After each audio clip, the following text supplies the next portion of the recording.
에베소서 6장 12절에 우리의 씨름은 혈과 육에 대한 것이 아니요 공중 권세를 잡은 어둠의 세력과의 싸움이다, 그렇게 말했습니다. 우리의 싸움은 육의 싸움이 아니요 영적 싸움이요 그 근본은 마귀와의 싸움이다 라고 말했습니다. 그런데 문제는 어디에 있냐 하면은, 그러면 마귀와의 싸움은 도대체 어떻게 하는 것입니까? 어떤 게 실제 마귀와의 싸움입니까?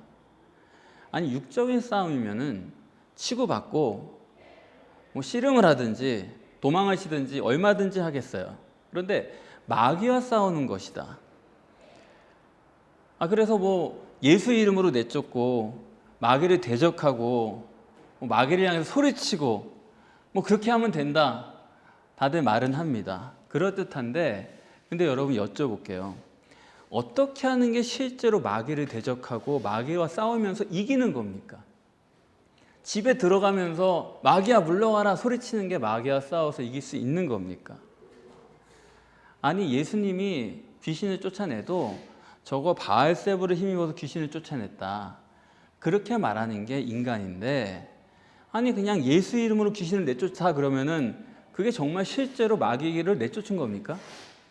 우리가 그렇게 받아들일 수가 있는 겁니까? 실제가 뭐냐 이거예요. 자기가 마귀와 싸우긴 싸우는데 실상은 마귀에게 그냥 잡아먹히고 있는데도 그거를 마치 마귀와 싸워서 이긴 것처럼, 이렇게 하면 마귀에게 이긴 것처럼 혼자 단정 짓는 것은 절대로 실제가 아닙니다. 실제가 뭔가를 고민해야 되는 거예요. 그러면은 마귀와의 전쟁은 뭐가 마귀와의 전쟁이냐? 그건 뭐냐면 실제냐 관념이냐, 그걸 구분하는 겁니다. 마귀가 우리를 미혹하는 거는 실제가 아닌 관념으로 우리를 그걸 실제로 믿게 해서 우리를 아주 망가뜨리는 거예요. 이게 내 실상이 아닌데 그게 괜찮은 것처럼, 그게 잘 되고 있는 것처럼, 된 게 없는데도 된 것처럼 그렇게 우리 마음에 심어줘가지고 그걸 자기가 진짜로 받아들이고 나면 그 다음에는 변화의 가능성이 없는 것입니다. 어느 큰 교회 목사님 설교를 제가 우연히 들으니까 제목이 이거예요. 이 한 사람, 그게 제목입니다. 그래서 무슨 얘기인가 들어봤더니 세상을 바꾸는 이 한 사람, 그런 위대한 사람이 되라 이거예요. 당신들은 지금 뭐 하고 있냐? 그게 이제 설교의 내용입니다. 저는 그걸 들으면서 야, 기독교 설교라는 게 심각한 거구나.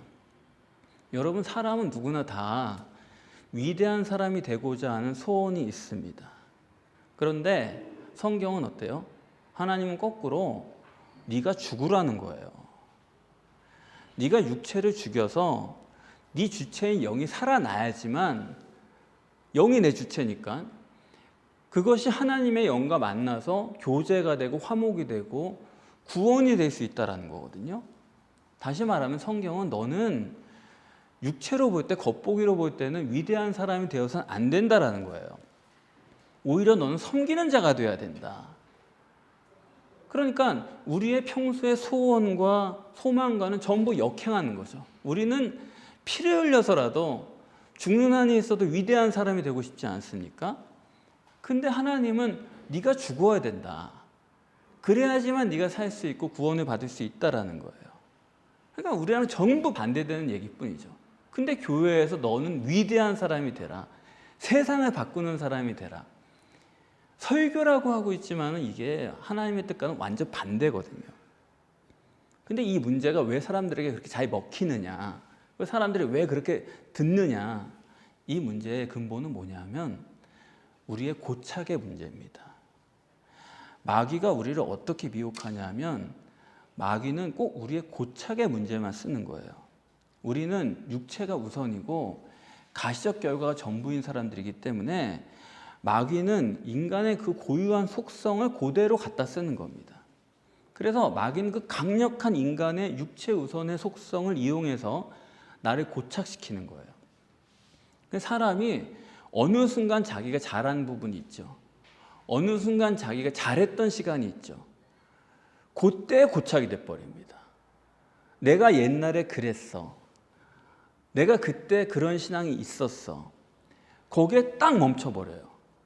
그렇게 하면 됐어. 그 외의 방법을 절대로 생각하지 않습니다. 거기에 딱 고착시켜버리는 거예요. 왜냐하면 그게 물질적이든 육체적이든 지위든 명예든 아니면 신앙적이든 어느 순간 사람이 위대한 때가 있었거든요. 그거 우리가 다 좋아합니다. 그때로 딱 고착시켜가지고 그 외의 것은 받아들이지 못하도록 하는 과거에 매여 있는 거죠. 저는 지금까지 목회를 하면서 여러 성도님들의 모습을 보면서 이러한 고착적인 퇴행이죠.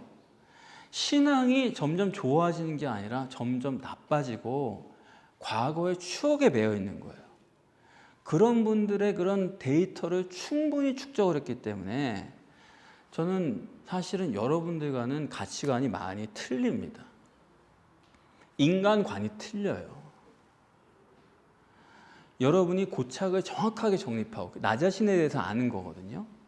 이 고착에 대해서 정립하고 그게 여러분의 실제가 되지 않으면은 여러분 신앙생활을 아무리 오래 하셔도 그거 다 말짱 헛거예요. 전부 헛수고입니다. 그래서 오늘 본문에 예수님께서 8장이잖아요. 그러니까 5, 6, 7장에 산상복음의 신학을 정립하셨어요. 신학을 다 정립하신 후에 이제 이런 신학을 가지고 공생애를 해나가겠다. 그런 순간이거든요.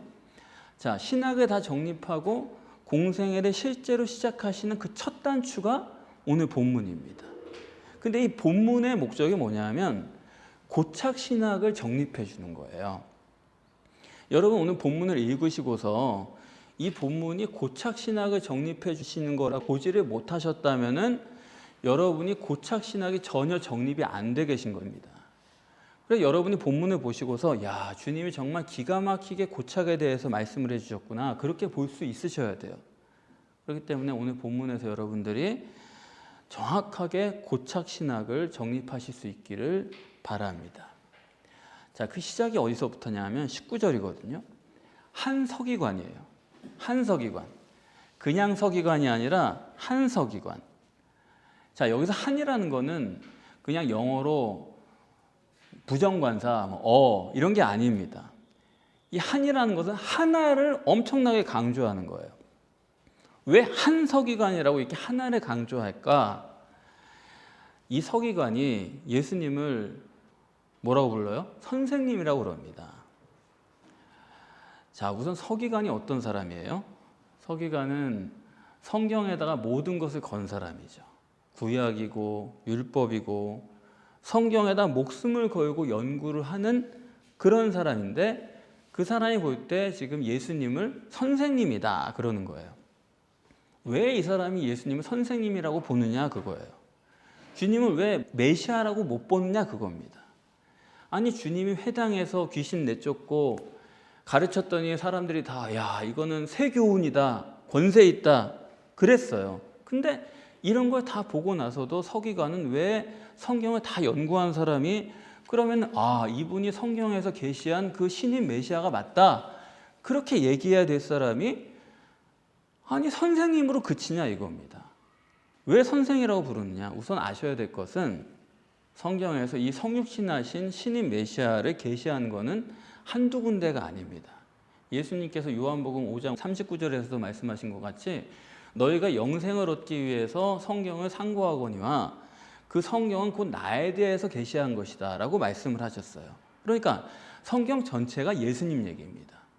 아브라함으로도 계시하시고 이삭으로도 계시하시고 야곱으로도 계시하시고 모세로도 계시하고 또 이사야서에서는 처녀가 잉태해서 아들을 낳고 이런 식으로 여러 가지로 신인 메시아를 계시하셨거든요.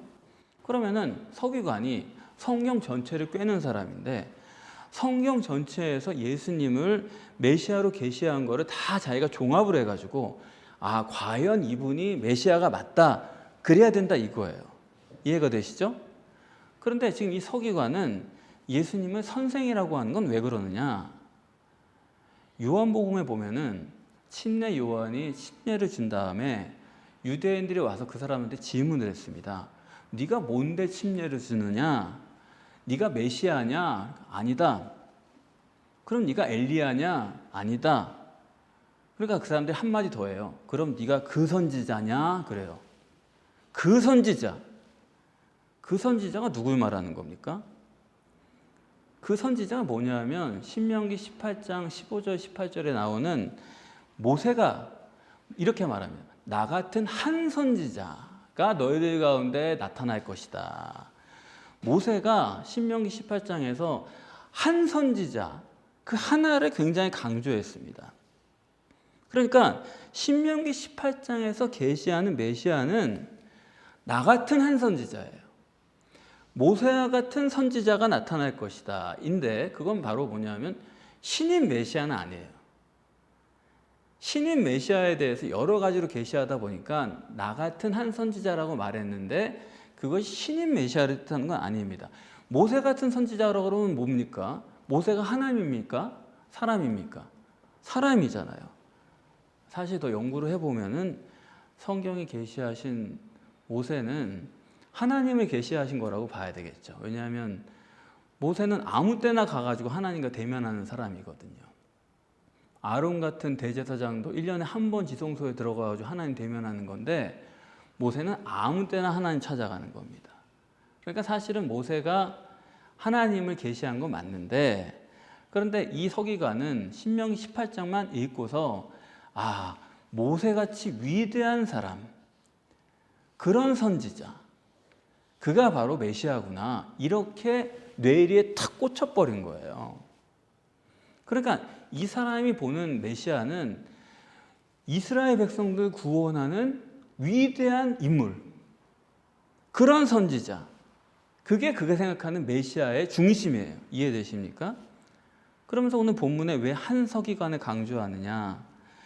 메시아를 여러 군데 성경에서 종합해가지고 이분이 메시아구나 그래야 되는데 이 서기관은 다른 모든 것들이 있지만 신명기 18장에 완전히 마음이 가버린 거예요.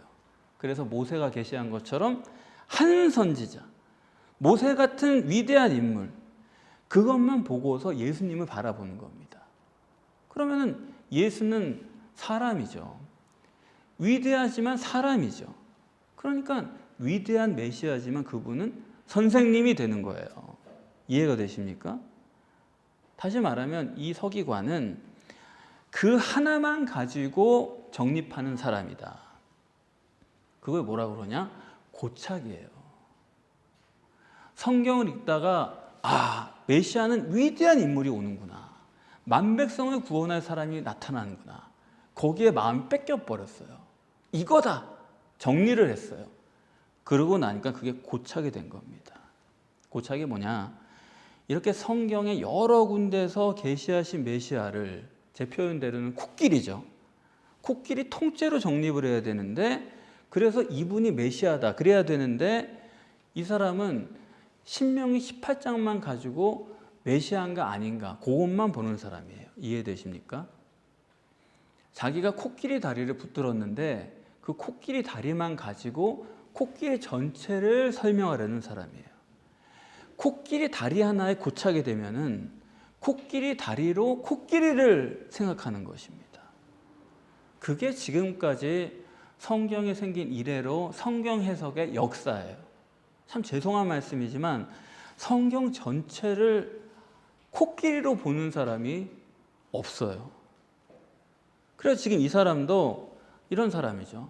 코끼리를 표현하는 게 가장 저는 좋다고 생각하지만 눈앞에 있는 콩알 하나 때문에 멀리 있는 태산을 못 보는 그런 사람입니다. 지금 자기 눈앞에 티끌이 하나 있기 때문에 그 티끌 보느라고 거기에 다 잡혀 있는 거예요. 그러니까 전체를 못 보는 거죠. 안 보이는 거예요. 여러분이 왜 잔소리 하세요?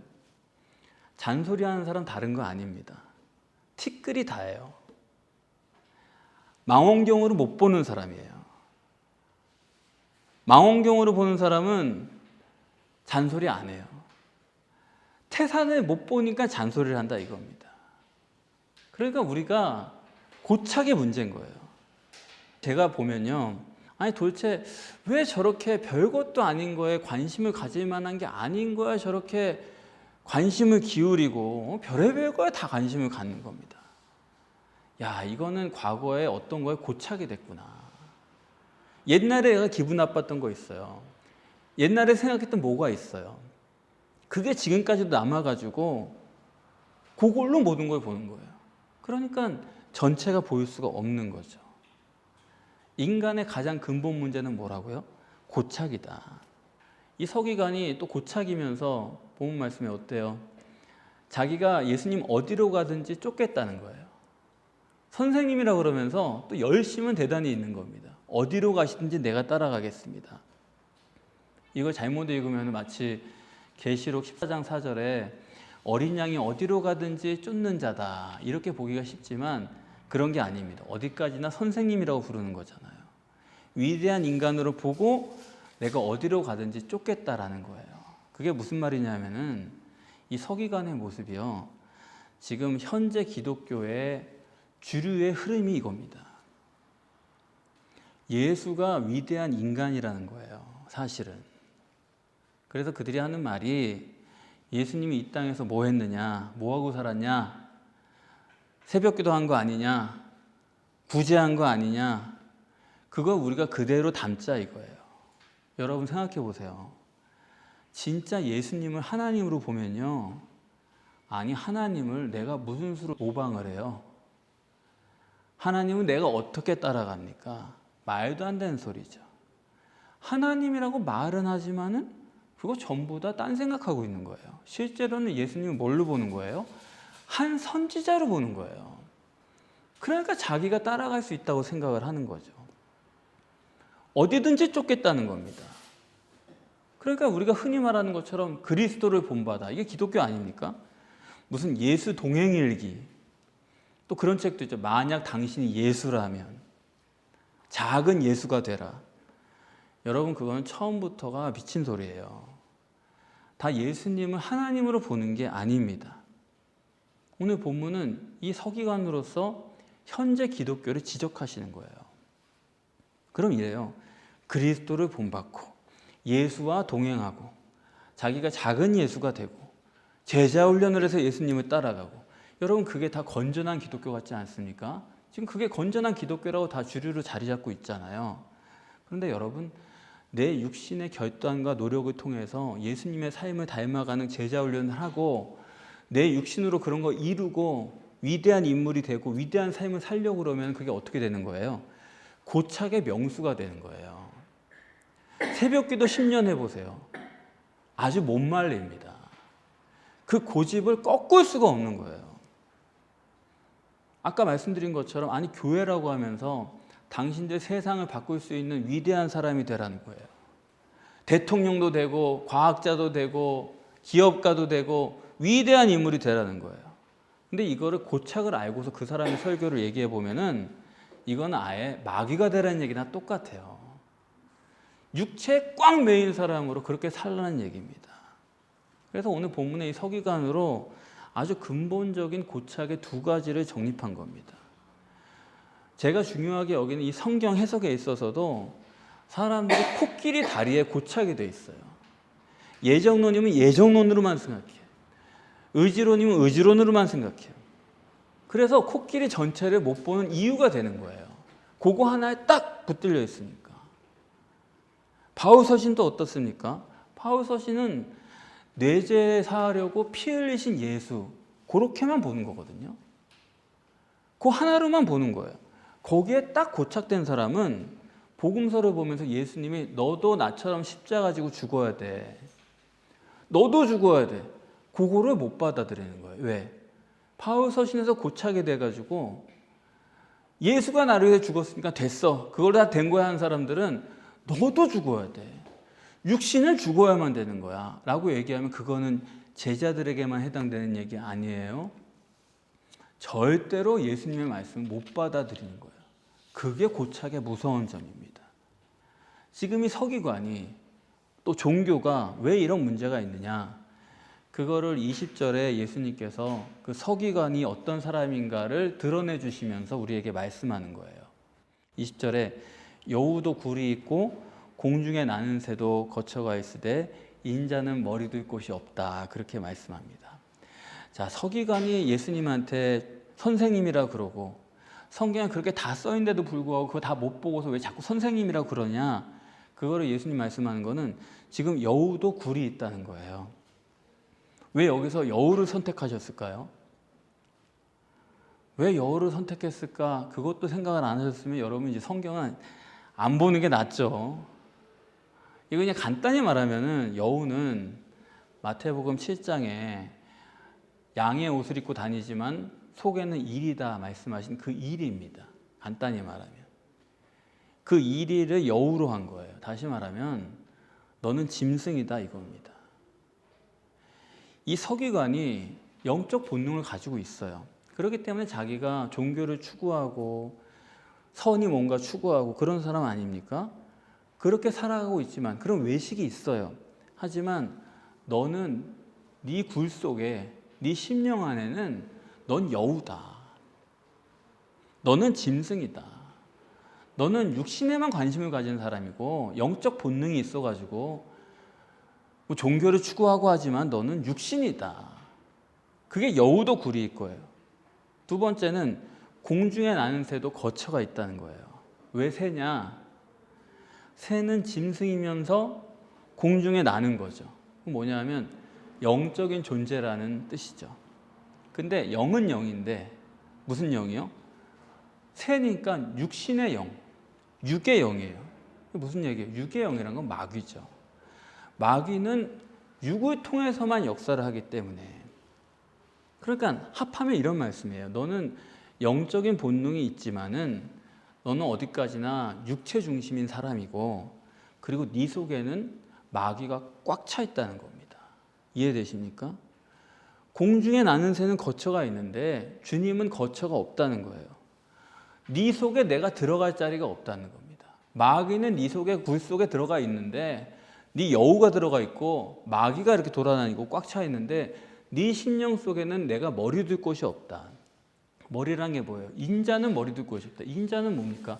육신과 속에 성령님이 들어가 계신 거 아니에요? 둘이 합해 있는 이중체잖아요. 근데 머리라는 건 뭡니까? 머리는 인간의 머리다. 그건 주체죠. 교회의 머리. 그러면 주체 아닙니까? 그러니까 인자의 머리라는 것은 육신과 영이 합해져 있는 존재에게 있어서 주체는 영이다 이거예요. 머리가 바로 영을 뜻하는 건데 그러니까 성령이죠. 네 속에 여우가 들어있고 마귀가 들어있어서 성령이 들어갈 자리가 없다. 너의 관심사가 그걸로 꽉 차 있기 때문에 인자는 머리 둘 곳이 없다. 네 속에 나는 들어가지 못한다. 다시 말하면은 이렇게 고착이 되어 있는 사람은 아예 구원이 불가능한 겁니다. 그 속에 룸이 없으니까. 이해되시죠? 자, 그러면서 본문은 19절과 20절은 서기관으로 말씀하고 21절, 22절은 제자로 말씀합니다. 이 둘을 지금 대비하고 있는 거예요. 두 절, 두 절씩 나눠가지고. 그래서 제자는 누굽니까? 앞에서 산상복음을 다 정립한 사람이죠. 의미가 산상복음을 다 정립한 사람이다. 그러니까 여러분이죠. 여러분이 뭐 완벽하진 않지만은 지금 복음서 신학이고 영적인 복음을 우리가 정립해 오지 않았습니까? 그 사람이 제자고, 그래서 제자는 예수님은 주여 그래요. 그 말은 무슨 뜻이에요? 이 제자는 겉으로 안 본다 이겁니다. 주여, 겉에는 30세의 이스라엘 남자지만 속에 계신 하나님을 보면서 주여 하는 사람이에요. 육체 우선으로 되어 있지만 그 속에 계신 하나님을 볼 줄 아는 사람이다. 그렇게 믿는 사람이에요. 이해되시죠? 근데 문제가 되는 거는 이런 제자가 지금 영을 볼 줄 알고 속을 들여다볼 수 있는 사람이고 그런 믿음이 있는 사람인데 이런 제자가 자기 부친을 장사하겠다는 거예요. 여러분 한번 여쭤볼게요. 부친을 장사한다는 게 말이 됩니까? 내 부친을 장사한다. 이게 말이 돼요? 아니, 시체를 장사하는 거지 무슨 부친을 장사한다는 건 살아있는 부친을 장사한다는 얘기 아니에요. 근데 우리도 다 마찬가지죠. 여러분도 다 내 아버지 장례 치렀다 그러시지 우리 아버지 시체 장사했다 그렇게는 말씀 안 하시잖아요. 그런 사람 한 번도 못 봤죠. 다시 말하면 우리는 죽은 사람을 산 사람으로 생각하는 게 있어요. 그게 뭐냐면 우리도 순간순간 항상 고착이 돼 있어요. 이미 돌아갔습니다. 돌아오시지 못할 뿐이에요. 시체란 걸 알면서도 우리는 고착이 돼서 아버지라고 부른단 말이에요. 왜 그런 거냐? 인간은 항상 과거에 고착돼 있어요. 보이는 거에 고착돼 있어요. 그래서 우리가 복음서 신학이고 영적인 세계고 그런 거 얘기하지만은 그런 걸 정립했다고 해서 실제가 바뀐 건 아니다 이거예요. 제자들도 신령이 가난한 자고 이런 걸 다 정립한 사람들인데도 불구하고 내 부친을 장사하고 오겠다. 모든 다른 사람들처럼 보이는 게 절대고 과거가 절대고 이렇게 돼 있다 이겁니다. 그러면서 이 사람이 장사를 치르겠다는 거예요. 장사를. 근데 장사를 지낸다는 것은 여러분 과거 지향적이에요? 미래 지향적이에요? 장사를 치르겠다는 것은 과거 지향적이죠. 예수님이 너는 나를 쫓으라. 아니요. 내 할 일 하고 과거의 일을 다 청산하고 내가 따라가겠다 이겁니다. 그러니까 예수님이 함께 가자. 그것도 중요하지 않아요. 예수님을 쫓는 것보다 장사 지내는 게 더 중요해요 지금. 그래요 안 그래요? 그리고 이 제자는 인간관계가 더 중요한 사람이에요. 여기서 지금 장례로 설정하신 이유가 있습니다. 인간관계의 최고가 어떤 거예요? 장례죠. 결혼보단 장례예요. 결혼식은 슬쩍 안 갈 수도 있고 돈만 보낼 수도 있고 그런데 장례식에는 이거는 꼭 가야 될 것만 같거든요. 인간에게 가장 중요한 인간관계가 장례식이에요. 그러니까 이 제자는 아주 인간관계가 절대인 종교인이죠. 거기에 고착되어 있는 사람이다 이거예요. 산상복음을 다 정립하고 나서도 영의 세계를 얘기하면서도 인간관계 절대다 이겁니다. 자, 그러면 왜 이러느냐? 이 제자의 속의 상태를 주님께서 지금 해석해 주시는 거거든요. 주님의 해석이 어떤 해석이냐 하면은 제가 부친을 장사하고 그러고서는 주님을 쫓겠습니다. 제자가 그랬는데 예수님 말씀합니다. 죽은 자들로 자기 죽은 자를 장사하라는 거예요. 그러니까 지금 이 제자가 잘못 보고 있다라는 겁니다. 이 제자는 아버지만 장사하면 되는 걸로 알아요. 아버지가 죽은 자예요. 근데 예수님 보실 때는 아버지만 죽은 게 아니라 지금 장사하겠다고 있는 그 사람들도 죽은 사람이다. 모두가 죽은 사람이다. 이거 완전히 보는 게 다른 거 아닙니까? 창세기 6장 3절에 하나님께서 노아의 홍수로 전 인류를 쓸어버리세요. 아유, 너무 잔인하다.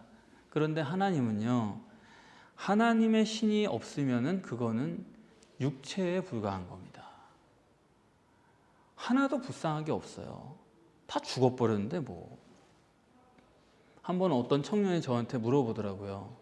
이 남자를 보여주면서 이 사람이랑 결혼해도 되겠습니까? 그래요. 물어봤더니 예수를 안 믿는 사람이에요. 교회에 관심도 없는 사람이래요. 그래서 제가 물어봤죠. 자네는 시체랑 결혼해도 괜찮겠나? 물어봤더니 뭐 그렇게 말해도 아무 소용 없더라고요. 시체는 왜 시체예요? 또 그러더라고요. 못 보는 거예요. 자기 딸 결혼할 때는 그 사람이 시체랑 결혼하는지 뭐 하는지 관심도 없어, 어머니들이요. 생각을 다시 해보시죠. 괜찮습니다. 그래 놓고선 시간이 조금만 흐르면은 그냥 가슴을 치는 거죠. 그래요, 안 그래요? 육체 우선의 가시적 결과 기준인 사람은 겉으로 봐가지고 살았으면 산 거예요. 죽어서 자빠졌으면 죽은 거고. 근데 영이 실체인 저 같은 가치관을 가진 사람의 입장에서 보면은 저 사람 영이 죽었다 싶으면 그건 죽은 겁니다. 영이 죽었다 싶으면 저는 상대하고 싶지도 않거든요, 사실.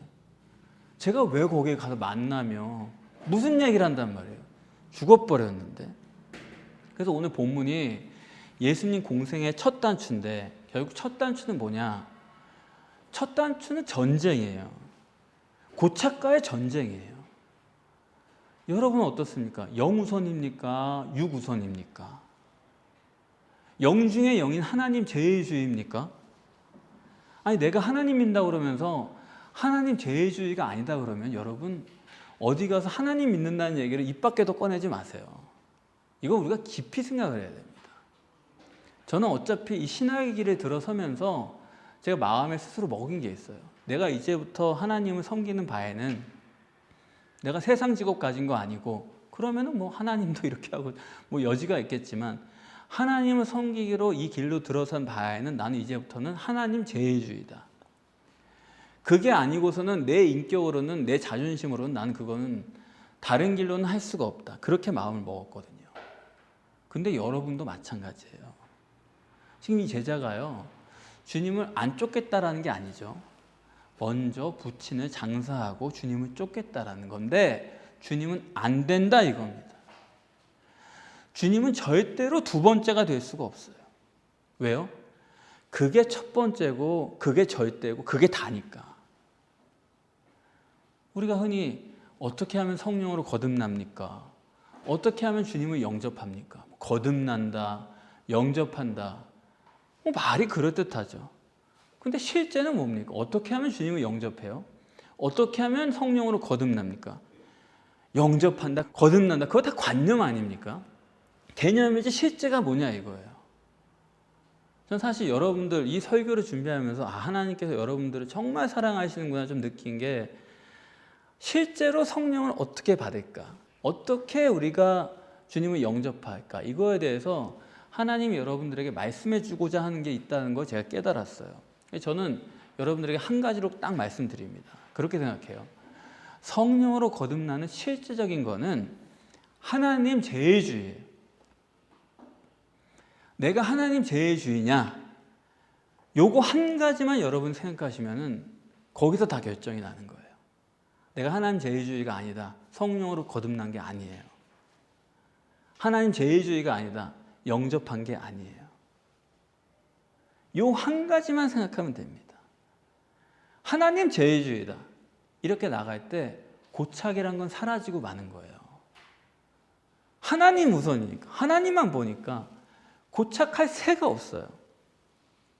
여러분, 주님 제일주의로 거듭나셔서 주님 제일주의로 주님과 결혼하셔서 정결한 주님만 생각하는 그런 신부로 이 땅에서 사랑받으시고 승리하시고 천국의 영광을 받으시는 여러분이 되시기를 축복합니다.